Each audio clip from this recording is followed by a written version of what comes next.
केंद्रीय मंत्री अमित शहांच्या दौऱ्यात आंदोलन करण्यासाठी काँग्रेसला पुणे पोलिसांनी परवानगी दिली आहे। सातारा रस्त्यावरच्या उत्सव हॉटेल समोर काँग्रेसकडून अमित शहा यांच्या विरोधात आंदोलन केले जाणार आहे।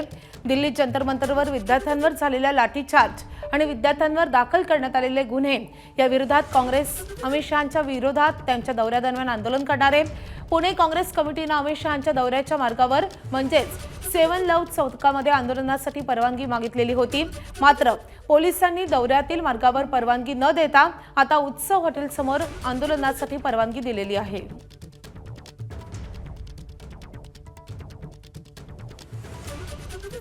पुण्याहून शिवानी पांढरे आपली प्रतिनिधी आपल्या सोबत आहे। शिवानी, ज्या मार्गावर आंदोलन करण्यासाठी काँग्रेसने परवानगी मागितलेली होती तिथे त्यांना परवानगी मिळालेली नाहीये, आता काँग्रेस कार्यकर्त्यांची काय भूमिका असेल?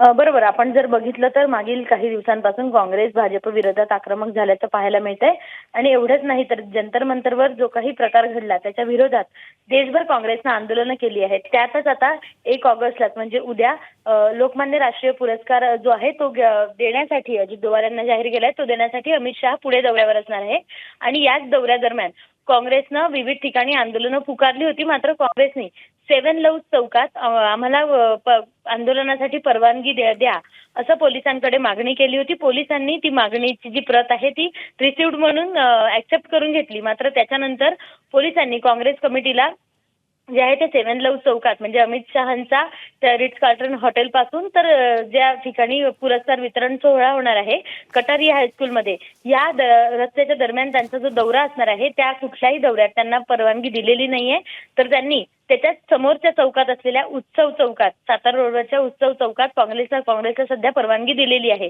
मात्र सध्या काँग्रेसचं नेमकं काय म्हणणं आहे, त्यांना फक्त परवानगी आम्हाला मिळाली एवढंच काँग्रेसकडनं स्पष्ट करण्यात आलं आहे। मात्र काँग्रेस यांच्या विरोधात अजून पोलिसांच्या विरोधात वेगळं पत्र घेऊन जात आहेत का, पोलिसांना अजून पत्र देऊन या मार्गात आम्हाला परवानगी द्या असं म्हणतायत का, किंवा उद्या त्या मार्गात स्वतःहून आंदोलन करतील का, हे पाहावं लागणार आहे। माधवी, शिवानी, या संदर्भात सगळे अपडेट जाणून घेत राहू। सध्या धन्यवाद या माहितीसाठी। एबीपी माझा, उघडा डोळे बघा नीट।